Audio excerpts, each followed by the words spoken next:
بیٹا 10 سال کا ہو گیا ہے، بولتا نہیں ہے، ذہن کمزور ہے، اور مجھے بھی اب برس کا مرض شروع ہو گیا ہے۔ یہ بھی ایک دعا ہے، اللہم انی اعوذ بک من البرص والجنون والجذام وسیء الاسقام۔ یہ نبی صلی اللہ علیہ وسلم کی ایک دعا ہے۔ اور بچہ اگر بولتا نہیں ہے تو آپ صبح فجر کی نماز کے بعد ایک گھونٹ پانی کا اپنے سامنے رکھیں، اذکار کرنے کے بعد اگر سورج ابھی نہیں چڑھا، سورج چڑھنے سے پہلے سورہ طٰہٰ کی آیت ہے نا، یہ اعوذ باللہ من الشیطان ربی اشرح لی صدری ویسر لی امری واحلل عقدۃ من لسانی، واحلل عقدۃ من لسانی 10 بار تکرار کر کے پھر آگے اس آیت کو پورا پڑھنا ہے۔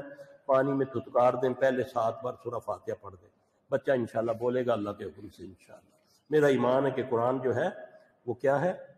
شفا ہے، لیکن کن کے لیے؟ مومنوں کے لیے۔ اللہ تعالی ہمیں مومن بنا دے۔ اللهم إني أعوذ بك من البرص والجنون والجذام وسيء الأسقام